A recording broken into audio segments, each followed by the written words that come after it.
एखाद्या नवीन ठिकाणी राहायला जायचं म्हटलं की सगळ्याच लेडीजला पडलेला हा प्रश्न असतो की तिथे कोण माझ्या मैत्रिणी होतील का, माझ्याशी कोण बोलेल का, कशी होईल माझी ओळख तिथे. जुन्या घरामध्ये आपल्या भरपूर साऱ्या मैत्रिणी शेजारणी झालेल्या असतात ना.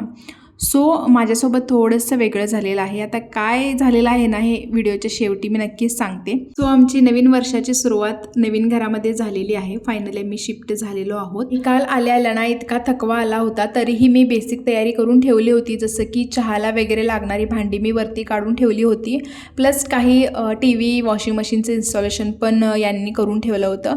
सो हे दोघं अगदी लेट उठले होते आणि मी मात्र सकाळी लवकर उठून देवपूजा वगैरे पहिल्यांदा केली होती. त्यानंतर चहा केला दोघांच्यासाठी मस्तपैकी. आणि विराची इथे ड्रॉइंगचं काम बघू शकताय तुम्ही. अश्विनी ताईने तिला ते गिफ्ट म्हणून दिलं होतं, सो तेच तिचं काम चालू होतं. त्यानंतर मॅडमांना तिची खेळणी पाहिजे होती, ती काढून दिली. आणि इथं थोडेफार कपडे अजून अरेंज करायची होती, ती करून घेतली. दुपारी थोडं बाहेर गेलो होतो शॉपिंगसाठी, सो तिथून हा सगळा भाजीपाला आणला होता. आणि संध्याकाळी मस्त अशा या कोथिंबीर वड्या बनवल्या होत्या, ज्या चहासोबत अगदी अप्रतिम लागतात. आणि आता मी सांगते काय कोइन्सिडन्स झालेला आहे.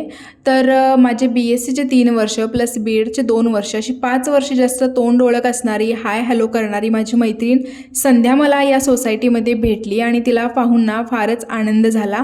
प्लस तिलाही छोटी मुलगी आहे, सो विरासोबत खेळण्याचं टेन्शन पण माझं गेलेलं आहे. सो तिला भेटले आणि अशा प्रकारे नवीन ठिकाणी आम्हाला मैत्रिणी मिळाल्या, याचा आनंद तर आहेच. बाकी संध्याचंही यूट्यूब चॅनल आहे, डिस्क्रिप्शनमध्ये मी लिंक ॲड करते, नक्की सबस्क्राईब करा. भेटूया नेक्स्ट व्हिडिओमध्ये. बाय.